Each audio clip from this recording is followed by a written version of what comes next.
നമസ്കാരം. കിഫ്ബിയുടെ പ്രവർത്തനങ്ങളെക്കുറിച്ചും ഫണ്ട് വിനിയോഗത്തെക്കുറിച്ചും സമഗ്രമായി പഠിക്കാൻ 5 അംഗ വിദഗ്ധ സമിതിയെ നിയോഗിച്ച് സർക്കാർ ഉത്തരവിറക്കി.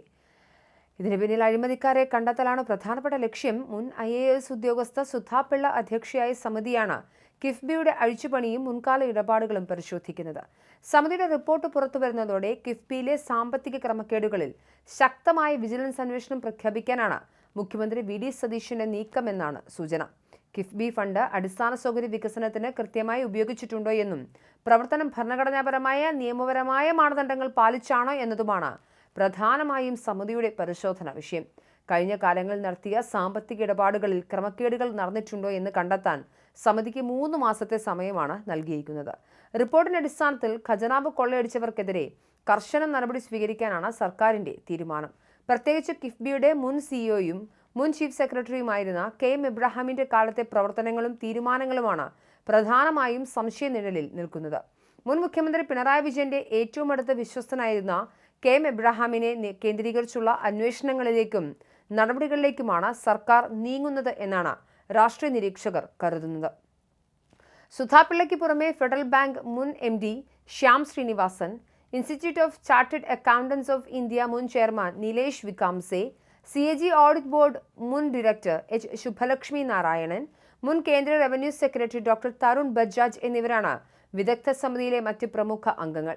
ധനവകുപ്പ് അഡീഷണൽ ചീഫ് സെക്രട്ടറിയുടെ നേതൃത്വത്തിൽ സമിതിക്ക് സഹായകമായി പ്രത്യേക സംവിധാനം സജ്ജമാക്കിയിട്ടുണ്ട്. കഴിഞ്ഞ സർക്കാരിന്റെ കാലത്ത് കിഫ്ബി വഴി സമാഹരിച്ച തുക കുറഞ്ഞ പലിശ ലഭിക്കുന്ന നിക്ഷേപങ്ങളിൽ ഇട്ടതുവഴി സംസ്ഥാനത്തിന് ഭീമമായ സാമ്പത്തിക നഷ്ടം ഉണ്ടായിട്ടുണ്ടോ എന്നും സമിതി അന്വേഷിക്കും. വൻകിട വികസന പദ്ധതികളുടെ മറവിൽ നടന്ന നിയമലംഘനങ്ങളും ഫണ്ട് വകമാറ്റലുകളും സമിതിയുടെ മുന്നിലേക്ക് വരും.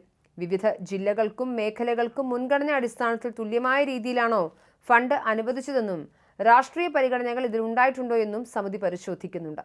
കിഫ്ബിയുടെ തുടർന്നുള്ള പ്രവർത്തനങ്ങളുടെ പ്രസക്തിയും വരുംകാല വികസന പദ്ധതികൾ ഇതിന്റെ പങ്കും സമിതി പുനഃപരിശോധിക്കും. വിദഗ്ധ സമിതി സമർപ്പിക്കുന്ന സാമ്പത്തിക സാങ്കേതിക റിപ്പോർട്ടിന്റെ വെളിച്ചത്തിൽ വിഷയത്തിൽ വിജിലൻസ് അന്വേഷണത്തിന് ഉത്തരവിടാനാണ് സർക്കാർ തത്വത്തിൽ തീരുമാനിച്ചിരിക്കുന്നത്. മുൻകാല ഭരണസമിതിയുടെയും ഉദ്യോഗസ്ഥരുടെയും ഭാഗത്തുനിന്നുണ്ടായ വീഴ്ചകൾ കൃത്യമായി ചൂണ്ടിക്കാണിക്കപ്പെടുന്നതോടെ കുറ്റക്കാർക്കെതിരെ നിയമ നടപടികൾ ശക്തമാകും. കിഫ്ബിയുടെ ഭരണഘടനാപരമായ സാധുതയും ഓഫ് ബജറ്റ് വായ്പകൾ ഉണ്ടാക്കിയ സാമ്പത്തിക ബാധ്യതകളും മുൻപ് തന്നെ വലിയ രാഷ്ട്രീയ ചർച്ചകൾക്ക് വഴിവെച്ചിരുന്നു. ഇളവുകളോ വിട്ടുവീഴ്ചകളോ ഇല്ലാതെ മുൻ സർക്കാരിന്റെ പ്രധാന പദ്ധതികളിലെ ക്രമക്കേടുകൾ പുറത്തു കൊണ്ടുവരാനാണ് മുഖ്യമന്ത്രി VD സതീശൻ ലക്ഷ്യമിടുന്നത്. കിഫ്ബിയുടെ അനുബന്ധ സ്ഥാപനങ്ങൾ, സ്പിൻ ഓഫ് സ്ഥാപനങ്ങൾ എന്നിവയുടെ പ്രവർത്തനക്ഷമതയും സർക്കാർ തലത്തിൽ കൂടുതൽ പുനർവിന്യാസം നടത്തുന്നതിനുള്ള നിർദ്ദേശങ്ങളും വിദഗ്ധ സമിതി സമർപ്പിക്കും.